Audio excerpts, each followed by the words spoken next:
करती हूँ कृष्णा क्रिएशन में। देखिए मेरा जो ये कटोरी ब्लाउज का फर्मा है उसे लेकर ब्लाउज पीस पर कैसे कट करें, कई लोगों ने ये कमेंट किया है। तो आज मैं यही वीडियो आपके लिए लेकर आई हूँ। आइए शुरू करते हैं। देखिए यहाँ पर ये फर्मा है जो आपके पास पहुँचता है और ये लेमिनेटेड है। और यहाँ पर देखिए बैक का पीस, फ्रंट के तीनों पीस और स्लीव्स ड्रॉ करके दी गई हैं। और आपको आई हुक की पट्टी अलग से ड्रॉ करनी है, मतलब अलग से निकालनी है। और ये एक लेमिनेटेड फर्मा है। देखिए इसमें आगे और पीछे प्लास्टिक की एक कोटिंग है जिससे ये काफ़ी लंबे समय तक चलता है और आपका फर्मा ख़राब भी नहीं होता है। तो देखिए जब आपके पास फर्मा पहुंचता है तो उस पर फोल्ड के काफ़ी निशान होते हैं। तो आप सबसे पहले उसे खोल कर किसी गद्दे के नीचे एक रात दबा दें तो ये बिल्कुल सीधा हो जाएगा। उसके बाद यहाँ जो मोटी काली लाइन है यहाँ से आपको इसे कट करना है। तो देखिए अगर आपको नेक यही रखना है तो आप इस नेक को कट करें, और अगर आपको नेक पीछे से चेंज करना है तो आप इसे सीधा कट करें। ध्यान रखें नेक विड्थ आपको यही लेनी है, सिर्फ आपको नेक में चेंज करना है जो भी आप ड्रॉ करना चाहें। तो देखिए यहाँ मैं इसे कट कर रही हूँ जो बैक का पीस है। तो देखिए इस तरह से आपको ये पीस मिलेगा, और चूंकि ये लेमिनेटेड है तो ये काफ़ी लंबे समय तक चलता है। आप इन सारे पीस को काट कर एक पॉलीथिन में डालकर अगर रख दें तो इसमें कोई भी प्रॉब्लम नहीं आएगी और ये बहुत लंबे समय तक चलेगा। तो इसी तरह से हम ये सारे पीस कट कर लेते हैं। देखिए यहाँ पर मैंने सारे पीस इस पेपर में से कट कर लिए हैं। अब हम इन्हीं पीस को अपने ब्लाउज पीस के ऊपर रखेंगे और देखते हैं कैसे कट किया जाता है इसे। तो यहाँ मैंने लाइनिंग का कपड़ा लिया है 1 मीटर, क्योंकि 40 साइज थोड़ा सा बड़ा साइज है और उसमें 1 मीटर अस्तर लग जाता है। तो देखिए यहाँ पर जो लाइनिंग का कपड़ा है इसे मैंने डबल फोल्ड करके बिछाया है। मेरी साइड फोल्डेड साइड है और यहाँ ये ओपन है, और इसका जो अर्ज है वो है 40 यानी 40 इंच इसका अर्ज है। तो 1 मीटर कपड़े में से आसानी से ये ब्लाउज निकल जाएगा। तो देखिए सबसे पहले हम बैक का पीस रखेंगे, क्योंकि मैं फ्रंट ओपन बना रही हूँ तो फोल्डेड साइड पर हमें बैक का पीस रखना है। और उसके बाद हम यहाँ पर इस तरह से इन पीस को जमाएंगे। तो देखिए इसमें सबसे ज़्यादा ध्यान रखना है आपको कटोरी वाले पीस का, कि इसे किस तरह से रखना है। आप इसे कहीं भी रखें, लेकिन ये कटोरी वाला जो पीस है ना उसे ओरेब में निकालना रहता है। तो इसकी जो किनार है उसे आप इस तरह से किनार पर लगा कर रखें। देखिए इस तरह ये ओरेब आ जाएगा ना, तो आप इसे इस साइड रखें या इधर जो ओपन साइड है वहाँ रखें। सिर्फ आपको ये ध्यान रखना है कि इस किनार को आपको किसी भी किनार की साइड लगाकर रखना है, तो ऑटोमेटिक आपकी जो कटोरी है वो तिरछी निकल आएगी। अब यहाँ पर हम बेल्ट को रखेंगे, और बेल्ट को भी मैं जो नीचे वाला साइड होता है ना उसे हमेशा जो अस्तर की किनार वाली पट्टी होती है वहाँ पर ही रखती हूँ, जिससे कि जब हम इसे फोल्ड करके बनाते हैं ना तो ये बहुत अच्छी फिनिशिंग के साथ तैयार होती है और उसमें झोल नहीं आती है बिल्कुल। तो यहाँ पर इस तरह सेट करें और आखिरी में हम स्लीव्स लगा देंगे। तो देखिए यहाँ पर अब आपको इसे ड्रॉ करना है। तो अगर आपका हाथ फिनिशिंग से चलता है तो आप इस पेपर पर कोई भी वज़न रखिए और डायरेक्ट कैंची से कट कर सकते हैं, या फिर आप इसे पहले ड्रॉ कीजिए चॉक से और उसके बाद कट करें। तो देखिए यहाँ पर मैं आपको ड्रॉ कर कर बता रही हूँ। आपको नेक विड्थ का भी निशान लेना है, फिटिंग का भी निशान लेना है, और जो डार्ट का निशान है ना वहाँ पर भी आपको निशान लेना है। तो इस तरह से देखिए हमने ये बैक का पीस ड्रॉ किया, और ऐसे ही आपको चारों पीस ड्रॉ करने हैं। तो ये फ्रंट का पीस भी हम ड्रॉ कर रहे हैं। अब यहाँ पर आप ध्यान रखिए, देखिए ये जो हम पेपर रखते हैं और उसके बाद जब चॉक से निशान लगाते हैं तो आपका 1 पॉइंट कपड़ा बढ़ जाएगा। तो आप क्या करें, कटिंग करते समय चॉक के अंदर की साइड से कटिंग करें, तो आपका बिल्कुल नाप टू नाप जो पीस है वो कट होगा। तो देखिए इस तरह ये ड्रॉ किए हैं, और बाकी के पीस भी मैं यहाँ ड्रॉ कर लेती हूँ। तो देखिए यहाँ पर मैंने इस पूरे ब्लाउज के फर्मे को रखकर इसे ड्रॉ कर लिया है, और स्लीव्स को मैंने इस तरह पलट कर बिछाया है जिससे कि जो साइड से कपड़ा है ना वो बिल्कुल सीधा निकल जाए। तो अब हम इसे हटा देंगे और इसे अब आपको कट करना है। तो आशा करती हूँ कि अब आपको समझ में आ गया होगा कि हम जो कटोरी ब्लाउज का फर्मा है उसे किस तरह से रखते हैं। तो देखिए यहाँ पर मैं इसे अभी आपको काट कर बता रही हूँ। और देखिए ये चूँकि कॉटन कपड़ा है तो मैं इसे पीस को सरका भी सकती हूँ। वैसे कहा जाता है कि जब भी आप कटिंग करें तो आपको कपड़े को कभी भी मूव नहीं करना चाहिए, हमको ही टेबल के चारों तरफ या कपड़े के चारों तरफ घूमकर उसे कट करना चाहिए, क्योंकि कपड़ा सरक जाएगा तो हमारी पूरी कटिंग ख़राब हो जाएगी, और कटिंग ख़राब मतलब चीज़ तो बिगड़नी ही है। इसलिए हमेशा ये ध्यान रखें कि कपड़े के ही चारों तरफ आप घूमकर कट करें, और चूंकि ये कॉटन है इसलिए मैं इसे सरका पा रही हूँ। तो इस तरह से अस्तर के पीस हमारे कट हो गए हैं। अब हम इसे रखेंगे अपने मेन फैब्रिक के ऊपर और उसे कट करेंगे। तो देखिए यहाँ पर ये वही पीस है जो साड़ी के साथ आता है, यानी इसका जो अर्ज है वो पूरा है 44, क्योंकि साड़ी का अर्ज भी इतना ही होता है। लेकिन इस कपड़े की जो विड्थ है ना वो सिर्फ है 78 सेंटीमीटर, यानी ये 80 सेंटीमीटर से भी 2 पॉइंट कम ही है। तो इसमें से हम निकालेंगे एक 40 साइज का ब्लाउज। तो देखिए आपको किस तरह से रखना है। सबसे पहले तो हम फोल्डेड साइड जो है वहाँ पर रखेंगे बैक का पीस, और उसके बाद हम खड़े में ही इस आगे के पीस को रखेंगे। सिर्फ आपको कटोरी को ध्यान रखना है कि जो मैंने यहाँ किनार बताई ना वो बिल्कुल आप किनार पर सेट कर लें। तो इस तरह से हम जमाएंगे। अब आप देखिए स्लीव्स को अगर आप बिना जोड़ का निकालना चाहते हैं तो आपको इस तरह से आड़े में रखना पड़ेगा इसे, और अगर आप इसमें इसे खड़े में निकालेंगे तो आपको जोड़ यहाँ पर लगाना ही पड़ेगा। तो देखिए यहाँ पर आपको दोनों साइड स्लीव्स में जोड़ लगाना पड़ेगा, इसलिए मैं इसे इस तरह से आड़े में निकालूंगी। क्योंकि ये जो बेंगलोरी सिल्क कपड़ा होता है ना, ये सिलने के बाद जब हम फिटिंग में पहनते हैं स्लीव्स को भी तो वो चिसने लगता है, इसलिए मैंने इसे इस तरह से सेट किया। क्योंकि अस्तर तो मैंने खड़े में ही निकाला है, इसलिए मैं जो मेन फैब्रिक है उसे आड़े में रख रही हूँ। तो यहाँ आपको इसे कट करना है। तो देखिए इस तरह से हमारा मेन फैब्रिक भी कट हो गया है, और आप देखिए 10 मिनट के अंदर आप इस ब्लाउज को कट कर सकते हैं। अगर आप घर पर अपने ब्लाउज बनाते हैं तो ये फर्में आपके लिए बहुत ही हेल्पफुल रहते हैं, और इसमें फिटिंग भी आपको बहुत अच्छी आएगी। तो अब हम इसे सिलाई करेंगे। तो देखिए सबसे पहले तो आप मार्जिन का निशान ले लें और जो डाट का निशान था वो ले लें। अब हम यहाँ पर नेक बनाएंगे। तो जैसा कि मैंने बताया, अगर आप सेम यही नेक रख रहे हों तो आप इसे यहाँ से कट कर लें और ड्रॉ कर लें।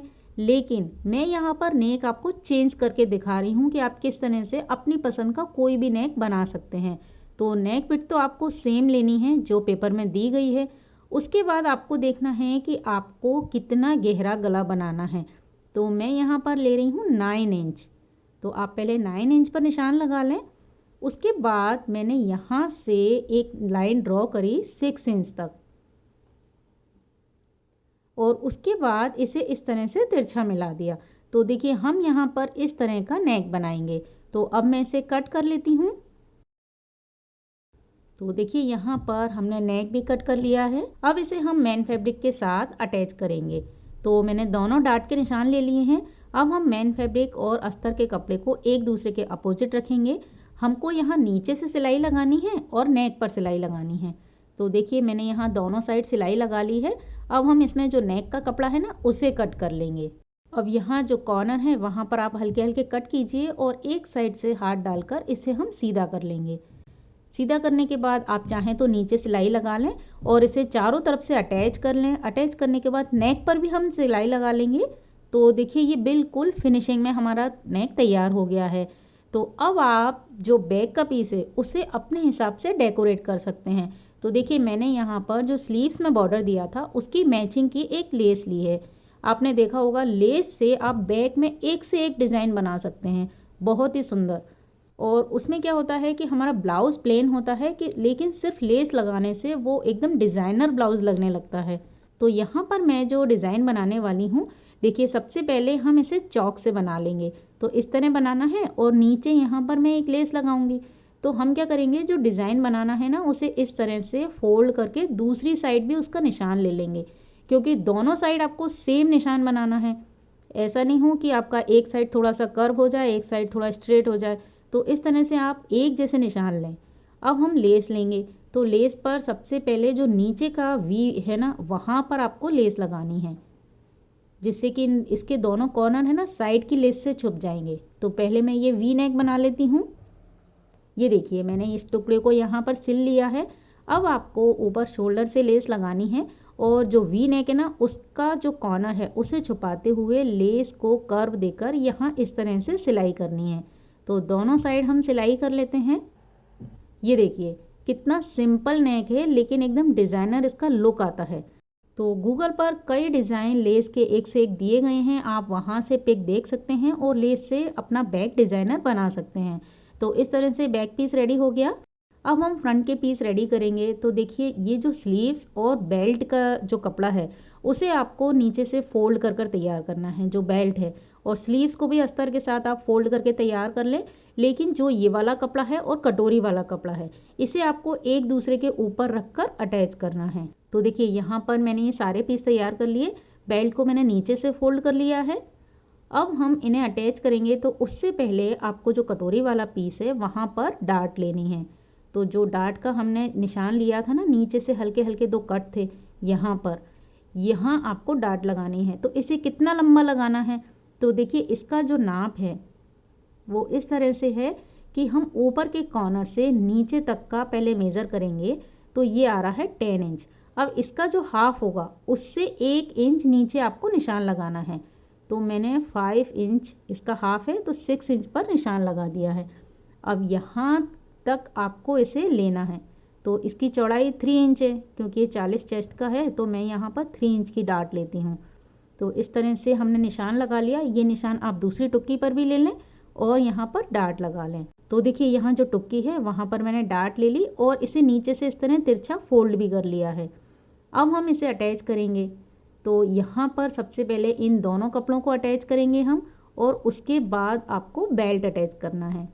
तो देखिए आपको इन दोनों कपड़ों को 1/2 इंच फोल्ड करना है दोनों साइड से। दबाव में आपको 1/2 इंच लेना है, और नीचे बेल्ट भी जब हम लगाएंगे तो 1/2 इंच लेना है। तो देखिए यहाँ पर मैंने ये तीनों पीस अटैच कर लिए हैं, और आप देख सकते हैं कि मैंने 1/2 इंच कपड़ा दबाव में लिया है, क्योंकि कई बार मेरे पास ये भी कमेंट आते हैं कि हमारा फ्रंट पीस लंबा हो जाता है बैक पीस से। तो देखिए यहाँ पर मेरे दोनों पीस बराबर हैं, क्योंकि मैंने यहाँ 1/2 इंच कपड़ा दबाव में लिया है। कई बार क्या होता है कि हम एक बूट कपड़ा दबा देते हैं, तो उससे आपका फ्रंट का जो पीस है वो ज़्यादा लंबा हो जाता है। तो इस तरह आप देखिए, अगर आपका पीस लंबा हो रहा है तो आप वहाँ पर थोड़ी ज़्यादा सिलाई लगा दीजिए। इसी तरह से बेल्ट के लिए भी मेरे पास कमेंट आया था कि बेल्ट छोटा पड़ जाता है। उसमें होता क्या है, टुक्की जब हम ये साइड के पीस से जॉइंट करते हैं ना, तो सिर्फ एक एक बूट कपड़ा दबा देते हैं, तो दोनों साइड से कपड़ा बढ़ जाता है। जबकि यहाँ पर आपको 1/2 इंच कपड़ा दबाना है, क्योंकि मैंने जो फर्मा है उसमें भी 1/2 इंच का ही मार्जिन रखा है। तो आप अगर इस तरह से दबाएंगे ना तो आपका ब्लाउज पीस बिल्कुल बराबर बैठेगा, बड़ा छोटा नहीं होगा। तो अगर आपका पीस ऐसा हो रहा है तो आप वहाँ पर थोड़ा ज़्यादा कपड़ा दबा दें। ठीक है, अब हम इसे तैयार करते हैं। तो यहाँ पर अब हम लगाएंगे आई हुक की पट्टी, और उसके बाद इसका नेक तैयार करेंगे। तो ये दोनों पट्टियाँ मैं तैयार कर लेती हूँ और नेक बना लेती हूँ। ये देखिए मैंने आई हुक की पट्टी लगा ली है, और नेक पे भी मैंने एक पट्टी लगा ली है। लेकिन देखिए इस पट्टी को मैंने अंदर फोल्ड नहीं किया है अभी, क्योंकि हम पहले शोल्डर जॉइंट करेंगे यहाँ पर। तो बैक के पीस में तो मैंने नेक पहले ही बना लिया था। अब हम इसे इस तरह से रखेंगे एक दूसरे के ऊपर, और जो फ्रंट के नेक में पट्टी लगाई थी ना उसे इसके ऊपर फोल्ड कर देंगे। और यहाँ पर आपको इस तरह तिरछी सिलाई लगानी है, क्योंकि जब भी डीप नेक होता है ना, मैं नेक की साइड ही शोल्डर डाउन करती हूँ। तो इस तरह हम सिलाई लगा लेते हैं दोनों शोल्डर पर। एक बार फिर से देखिए, दोनों शोल्डर एक दूसरे के ऊपर रखना है, और जो नेक की पट्टी है उसे ओवरलैप करना है। तो देखिए मैंने यहाँ पर सिलाई लगा ली। अब आप जब इसे इस तरह से खोलेंगे ना, तो ये पट्टी ऑटोमेटिक अंदर की साइड फोल्ड हो जाएगी। तो देखिए यहाँ पर नेक बहुत ही फिनिशिंग से तैयार होता है। तो इसी तरह से मैंने दोनों शोल्डर जॉइंट कर लिए हैं, और उसके बाद आपको पट्टी पर तुरपाई करनी है, और आप चाहें तो यहाँ पर भी लेस लगा सकते हैं। ये देखिए दूसरा शोल्डर मैं आपको दिखा रही हूँ। इस तरह मैंने सिलाई करी और ये पट्टी अंदर की साइड फोल्ड हो गई। तो यहाँ पर हमने शोल्डर जॉइंट भी कर लिए हैं। अब जो स्लीव्स मैंने तैयार करके रखी थी उसे हम यहाँ पर अटैच करेंगे। तो देखिए कई लोगों को प्रॉब्लम आती है कि हमारी स्लीव्स भी छोटी बड़ी हो जाती है। तो आप चेस्ट का 4th पार्ट अगर लेंगे स्लीव्स की विड्थ में, तो आपकी स्लीव्स छोटी नहीं होगी। और फिर भी आपको प्रॉब्लम आती है तो आप स्लीव्स को सेंटर से अटैच करें, और उसके बाद दोनों साइड जो भी एक्स्ट्रा कपड़ा हो उसे छोड़ दें। तो मैं यहाँ पर स्लीव्स अटैच कर लेती हूँ। ये देखिए मैंने स्लीव्स लगा ली है, और अब हमें इसमें फिटिंग की सिलाई देनी है। तो फिटिंग की सिलाई के लिए ये देखिए मेरे जो बैक का पीस और फ्रंट का पीस है बिल्कुल बराबर बैठा है, क्योंकि हमने जो कपड़ा है बिल्कुल बराबर से 1/2 इंच फोल्ड किया है। लेकिन अब हम क्या करेंगे, सबसे पहले सीधी साइड से सिलाई लगाएंगे, जिससे क्या होता है कि इसकी साइड से जो भी धागे वगैरह निकलते हैं वो अंदर दबाव में चले जाते हैं और आपको इंटरलॉक की ज़रूरत नहीं पड़ती है। ये देखिए मेरी स्लीव्स के भी दोनों सिलाइयाँ बराबर हैं। अगर आपका कुछ ऊपर नीचे हो तो सबसे पहले आप देखिए स्लीव्स में आपने कितना कपड़ा दबाया है, और अगर फ्रंट का पीस आपका लंबा हो तो आप वहाँ पर थोड़ा ज़्यादा कपड़ा दबाव में लीजिए। तो देखिए सबसे पहले आपको इसे सीधा रखना है और यहाँ पर एक बुट की सिलाई लगानी है। उसके बाद हम इसे अंदर की साइड ले लेंगे और अंदर की साइड से फिटिंग की सिलाई लगा लेंगे। तो इस तरह से मैं इसमें फ़िटिंग कर लेती हूँ। ये देखिए मैंने ब्लाउज़ में फ़िटिंग कर ली है और यहाँ पर बिल्कुल हमारी जो फ़िटिंग है वो बराबर से आई है। और इस तरह से फर्मे की हेल्प से हमने ये ब्लाउज़ तैयार कर लिया है। और आप देख सकते हैं कि इसमें जो गला है वो भी शोल्डर डाउन नहीं होंगे यहाँ से, और नेक भी बिल्कुल ठीक से बना है। और ये देखिए बैक में हमने नेक चेंज किया था, तो उस तरह से भी मैंने आपको बताया है कि आप अपने हिसाब से कोई भी गला बना सकते हैं। तो आई होप आपको समझ में आ गया होगा कि किस तरह से फर्मे की हेल्प से आपको ब्लाउज़ बनाना है। तो अगर आपको ये वीडियो पसंद आया हो तो प्लीज़ इसे लाइक और शेयर ज़रूर करें, सब्सक्राइब करें मेरे चैनल को, जिससे कि हम जल्दी से जल्दी 1 मिलियन को पार कर सकें। इसी के साथ इस वीडियो को देखने के लिए आपका बहुत बहुत धन्यवाद। नमस्कार।